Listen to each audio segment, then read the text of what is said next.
Well, let's start with the data there. India overtook China probably almost a decade ago.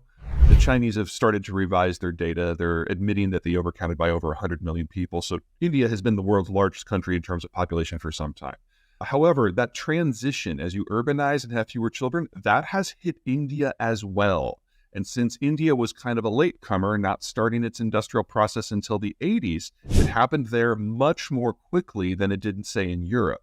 So I don't mean to suggest that India is facing a dark future, but their demographic moment is now, not in the past. They have basically the pyramid starts with older people, comes down to people in their 50s and then their 40s. And when you hit the 30s in India, it then goes almost straight down.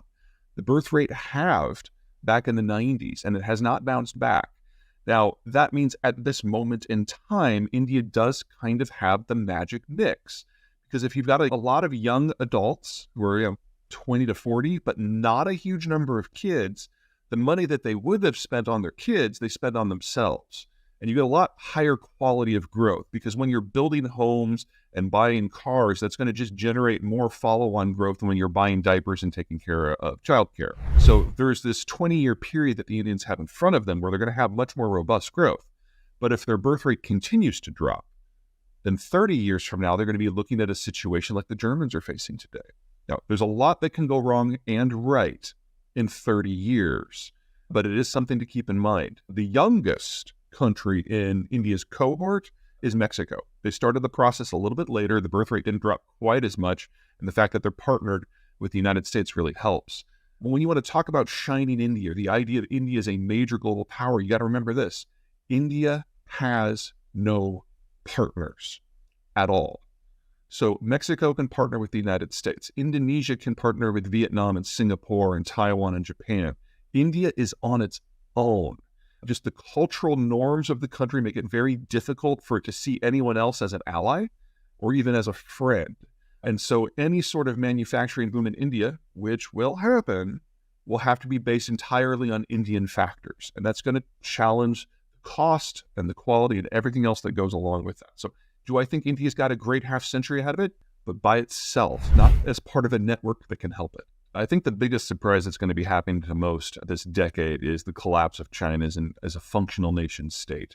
Their demographics are beyond terminal, and that was before they admitted that they miscounted by 100 million, and all the 100 million would have been people under age 40. So there's no point that they can support their existing population. There's no way that they can repopulate anymore. Their financial system has expanded by a factor of 34 since the year 2000, but their economy is barely quadrupled. So that's the biggest debt build we have seen in any country in human history. And now their payback for the new debt is minimal. So we've seen growth basically collapse from the 9 and 10% to like the 1 to 3%. And that's assuming you buy Chinese statistics, which I do not. They are completely dependent on the import of raw materials to support their agricultural and their energy system. And with the Ukraine war, they are now getting crude that is going west out of Russia to the Baltic, goes around Europe, goes through Suez, goes by India, goes by Vietnam, goes by Taiwan on the way in. So it's the most insecure energy supply line ever. And they're completely dependent upon the U.S. Navy to protect their global shipping. And their war plan for Taiwan, I love this. Their war plan for Taiwan is so dumb. Like, we're going to sink all American ships within range and take the island. But the U.S. Navy everywhere else in the world is going to continue to protect our corporate shipping. That is literally their plan. That is like the second dumbest thing I've heard in the last 20 years. The dumbest thing also involves China. We can talk about the spy balloon if you want to later. And then you throw in the cult of personality, which means that the Chinese are now so ossified that information is not even flowing within their own government, and they can't make competent decisions anymore.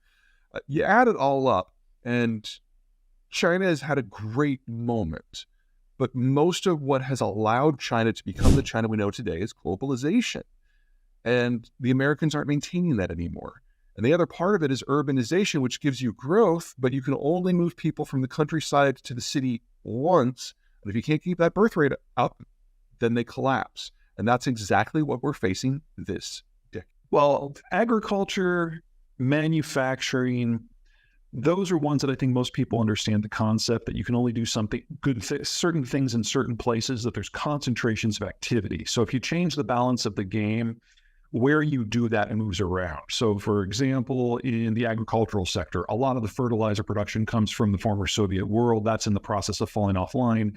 So if you have a soil type like in Brazil that just requires more fertilizer in order to grow anything, you're in trouble. I think that plays to people's mental bandwidth. I think the more important issues are the things that kind of operate under the hood that we don't necessarily think of every day because we assume that there's no problem. Transport's a great example. The concept of being able to move anything at scale anywhere in the world at a very low cost, reliably, with no security cost whatsoever, historically speaking, that is a laughable concept, but it's indelibly woven into how we think of the world today. I mean, you only have to go back a century and a half to get to a period when it was cheaper to move things from London to Massachusetts as opposed to moving them from Massachusetts to New York on a road. And we're moving into a world where international transport is not going to be safe. And in that sort of a world, everything about our current manufacturing, energy, agriculture, everything else breaks down, and transport becomes a local and a regional concern instead of a national one. That forces a complete reimagining of how the world works. Piracy, state piracy, and privateering, all three of them I see coming back in a very big way.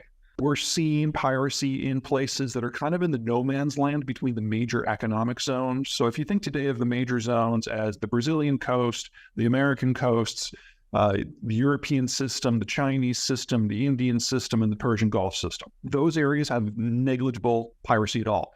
And we have very few zones that are in between where the rule of law on the sea exists, or where it doesn't exist. And that's where we see piracy.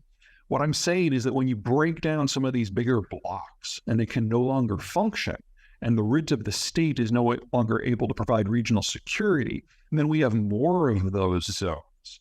And the more of them that we have, the more countries will have a vested interest in disrupting trade for their own reasons. I would argue that the country to watch the most robustly as the United States kind of backs away from things is India, because they're the first major country out of the Persian Gulf, and there is no way in hell they will let themselves have an energy crisis if they can avoid it. So the specifics of the forecast is that we were going to have a disruption either due to war or to the sanctions that were going to force the Russians to basically export less. And as pressure builds up in the pipe back to the permafrost, that the wells themselves would freeze shut because the water that comes as a byproduct would freeze within the pipes and bust them from the inside.